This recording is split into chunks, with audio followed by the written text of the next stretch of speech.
अथवा एखाद्या, आता हे तुम्हाला दुरुस्त करावं लागेल, एखाद्या व्यक्तीत असं वाक्य पाहिजे. एखाद्या व्यक्तीत आपल्या अंगात अतींद्रिय शक्ती असल्याचे भासून अथवा एखाद्या व्यक्तीत अतींद्रिय शक्ती संचारली असल्याचा आभास निर्माण करून इतरांच्या मनात भीती निर्माण करणे किंवा त्या व्यक्तीचे सांगणे न ऐकल्यास वाईट परिणाम होतील अशी इतरांना धमकी देणे, फसवणे, ठकवणे हा कायद्याने गुन्हा आहे. इथे देवी अंगात येणं हा शब्द होता, सुभाष देसाईंनी बदलवून त्याचं अतींद्रिय शक्ती असं केलं. देवी अंगात येणं कायद्याने गुन्हा नाही. पूर्वीच्या कायद्यामध्ये देवी अंगात येणं इटसेल्फ गुन्हा होता. मी टीव्ही करता काही मुंबईतले कार्यक्रम केलेले आहेत.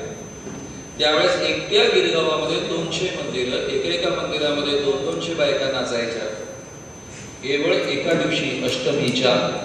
तुम्ही जर आता काढलीच मोहीम तर अष्टमीच्या दिवशी कमीत कमी मुंबईमध्ये 1 लाख स्त्रियांच्या अंगामध्ये देवी येते. महाराष्ट्रभरात 2 लाखापेक्षा अधिक देवी अंगात येते आणि पोलिसांची संख्या आसपास 2 लाख आहे. एका पोलिसाला 1 देवी पकडावी लागेल आणि कोणत्या जेलमध्ये टाकेल, महाराष्ट्रातल्या कोणत्याच तुरुंगामध्ये 2 लाख लोकांना आणि पोलीस स्टेशन्समध्ये ठेवायचा जागा नाही. देवी अंगात येणं 3 प्रकारे घडतं. पहिला, घागर. फू फू करण्याच्या प्रक्रियेमध्ये माणसं ट्रान्समध्ये जातात. ट्रान्समध्ये गेल्यानंतर त्यांच्या मनाला जे वाटतं ते 100% त्यांना खरं वाटतं. याला म्हणतात सजेशन घेणं. त्यांना खरोखर वाटतं आपल्या अंगात देवी आली. दुसरं, देवी अंगात येणं मानसिक आजार असू शकतो. आणि तिसरं, देवी अंगात आणणं हे ढोंग असतं. आपला आक्षेप या तिसऱ्या प्रकाराला.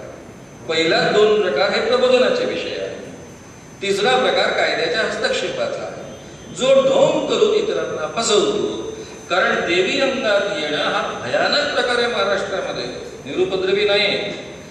जादू टोण्याच्या संशयापायी मारहाण होते किंवा नरबळी दिला जातो, त्याच्या मागे मांत्रिक असतोच किंवा देवी अंगात येणारी व्यक्ती असते, ज्याला जाणता म्हटलं जातं. देवी अंगात येणारी व्यक्ती जाहीर करते की अमुकानं तुला करणी केली असावी. नाव नाही घेत. तुझ्या घराच्या शेजारी उत्तरेच्या दिशेनं लाल पातळवाल्या बाईनं करणी केली म्हणजे बिचारीनं त्या दिवशी चुकून लाल पातळ घातलं, तिचं झालं जातं. असा हा प्रकार असतो या पद्धतीचा. त्यामुळे देवी निरुपद्रवी नसते. ही जी ढोंग करणारी देवी आहे, धंदा करणारी देवी आहे, ही निरुपद्रवी नसते आणि म्हणून तिला कायद्याच्या कक्षेत आणलेला. हा 5वा मुद्दा. 6वा मुद्दा सगळ्यात महत्वाचा आहे.